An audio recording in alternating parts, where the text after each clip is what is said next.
All right, guys, here we are. This is part 3 of the Mastering the Bank Fishing series. And today we're going to be doing a little bit of pond fishing. I'm fishing a legit farm pond. This pond ain't stocked. This pond is literally a farm pond meant for the cows to get water. That's it. So we're going to have a challenge ahead of us today. It won't be the easiest fishing that I've ever put on the channel. Won't be the easiest fishing I ever put here on the app. So I'm going to show you the tackle box. I'm going to build the perfect little pond fishing tackle box for farm pond, specifically this one right behind me. So if you're wondering what kind of baits you should be using if you're going pond fishing or something that may be productive for you, I'd love for you to try these rigs out, these couple baits out, because these are ones that always work for me. Let's go through it. We'll go through the baits, and then on part 4, we'll actually go out on the pond and see if we can catch some fish with the baits that I'm talking about here. So first of all, I've got a couple soft plastics here. When I fish farm ponds, I like to have a couple finesse soft plastics. I got a couple straight tail worms. I also have a swim bait. Believe it or not, I know a lot of times in a pond, bass are feeding on crawfish, brim, so forth, but don't discount a swim bait even in this situation. What I like about a swim bait is, you can roll it up high, keep it up and let it go across limbs or whatever kind of grass or duckweed is in it.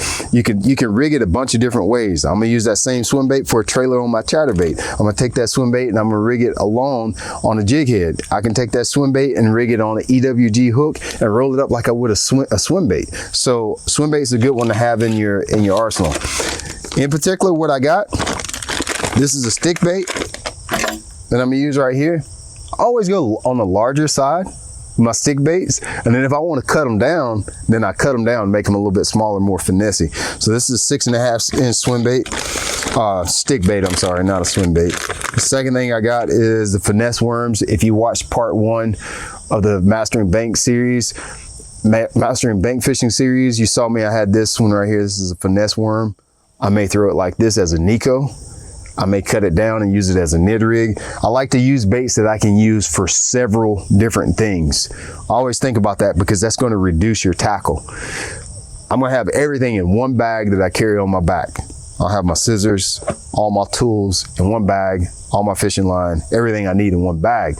So if I've got baits that I can use for several different rigs, cover several different parts of the water column, fishing structure, fishing open water, it just helps me have less tackle. So I'm gonna have that. Of course, I got the old SMH worms because it's just really versatile and I can use that for a bunch of different techniques. And I have the fatties. Fatties is just one of those, it's a good worm.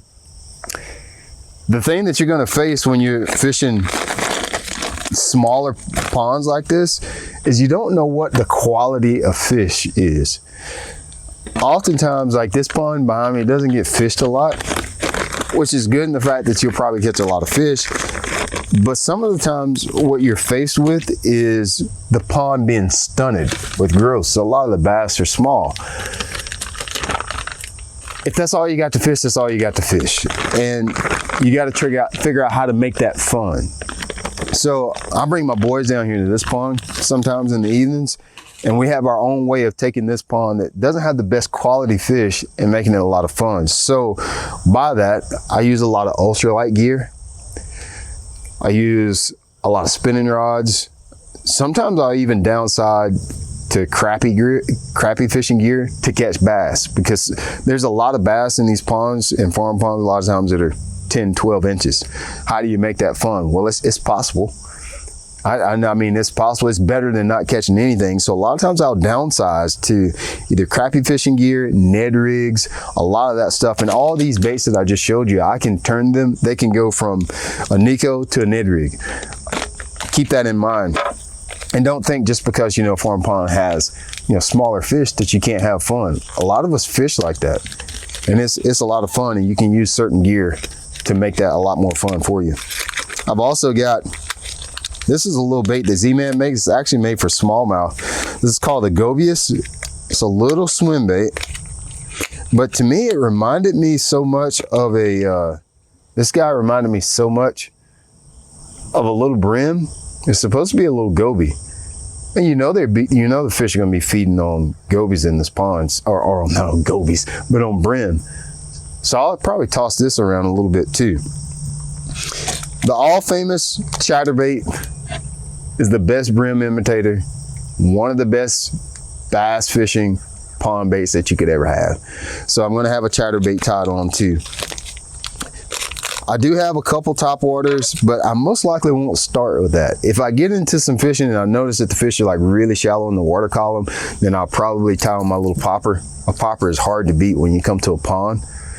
The reason a popper is so good in a pond is because you can keep it in place so long. I can take that popper, I'll throw it out by the dock or lay down or a piece of grass or a brim bed, and I can just doop, let it set, doop, let it set, and you can really agitate those fish and bring them to the bait. So you got to have a popper. Another good one to have in your tackle box, whether you fish it or not, is a lipless. Now, why I like to have a lipless in a situation like this is because I can cast it a long way. You see, it's not the biggest pond. It's probably about 2 acres, 3 acres maybe. I really don't know the size of it, but 2 or 3 acres. And I can bomb that thing out there in the middle of the pond. I can keep it up high. I can let it sink down in case the fish are down deeper. I can figure out where the fish are. It's a good search bait. Just like we use it on the lake, we use it as a search bait. You can use this in a pond to figure out where the fish are using it in the water column. Just like a lake, sometimes the fish are up high. Sometimes they're in the middle. Sometimes they're on the bottom. We got to figure that out. This is a good bait to always have in your box. I only got 2-3 more things that I need to show you that I'm going to put in my tackle box for pond fishing. One is going to be just some hooks that I can use for a wacky rig or drop shot. This is just some drop shot style hooks. I've actually got the weedless ones on there because on the bank I can't go and unsnag my bait if it gets snagged. So I like a little bit of weedless one. You don't have to have it, but if you can get a weedless drop shot or wacky style hook, that might help you out a little bit. Then the last is just Ned rig heads. I like to use pretty light ones when I'm pond fishing. These are 10th ounce, 15th ounce. I've even used as light as 1/20th. So I'm gonna stick all of these baits in a bag, my little baggie here. And then I'm also gonna put that inside my backpack. I'll put all my plastics in one bag. If you watched part 1, I gave you guys a gear list. I'll do the same for this one because we do have a few different baits since the first one was on wade fishing. This particular workshop is just on pond fishing. How to attack fish in a pond. I'll put all my tools up here in the top. I've got the little rattlesnaker. That's the perfect tool to use if you're going to create a Nico rig or something like that. Okay, put these in here. I like to zip that up. This same bag is the one that I use for wade fishing because it's waterproof. But the thing about it, just because it's waterproof, hopefully I'm not in the water today. But if I was to fall in the lake, all my stuff is protected. Or if it rains, whatever the case may be. If you're around water, a lot of times you're going to get wet. Now let's talk about my rod combos here. You see, I've got 3 rods out, and there's a reason, there's a purpose for these 3 rods. I'll probably only take one at a time since I can walk around the whole pond. First, I've got to have a spinning rod. So I'm going to use this for my Ned rig. I'll use this for my wacky rig. This is just a 7-foot medium light, actually. I've got 10-pound test braided line, and I also have an 8-pound test leader tied to it. I like braided fluorocarbon because I'm going to get more distance. Distance, when you're bank fishing, distance is everything. And so I highly encourage you in all of your bank fishing, wading, pond fishing, fishing a lake, fishing a river, go braid to fluorocarbon.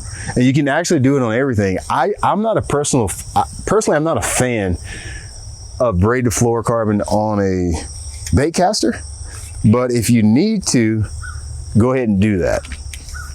I just don't like the knot going through my guide on a bait caster because it disrupts how the line flows out of the reel.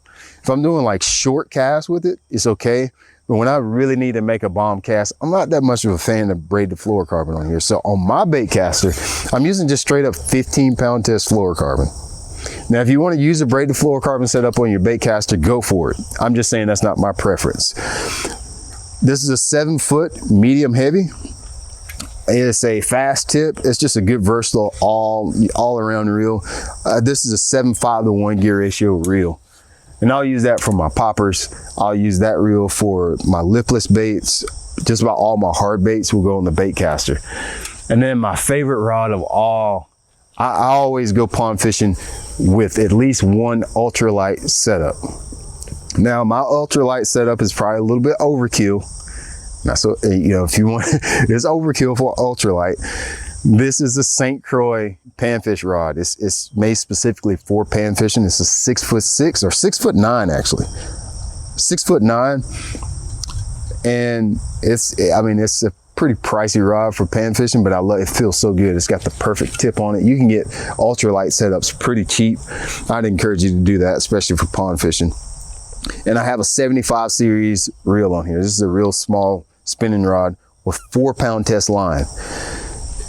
As I mentioned, a lot of times when you're fishing ponds, especially farm ponds, you don't know what size fish you're going to be dealing with. Some of them got them mackerels, they got them gorditas, but a lot of them may have these little ones in here. And this is just a lot more fun to fish with if I get into a situation where I'm fishing for really, really small fish. If I've got some nice size fish, I would say 14 inches and up, then I'm going to go with my normal bass gear. But I always carry this because, I mean, who knows? I might see a brim bed and I want to get busy with it. So that's the gear. That gives you a good idea of the tackle box that I'm going to build when I go pond fishing, whether it be a farm pond or any kind of pond situation. These are the baits that I'm going to use. In this next series, the next section, I'm going to show you exactly how I would fish them, the cast that I would make, the weights that I would use, the colors that I would choose to attack a pond like you see behind me. If you found this clip from Straight Up Fishing School helpful for you at all, I'd love to have you in the group of anglers that we have within our school. This is a great place for you guys to learn the best gear, the best places, the best techniques to help you catch more fish. Fishing actually isn't as hard as you may think it is. You just got to understand a few fundamental principles to help you catch more fish. Check the link in the description box of this video or the comment section. Click on it, join the group. Fishing is going to be a lot more fun when you understand the very simple truths to help you catch more fish.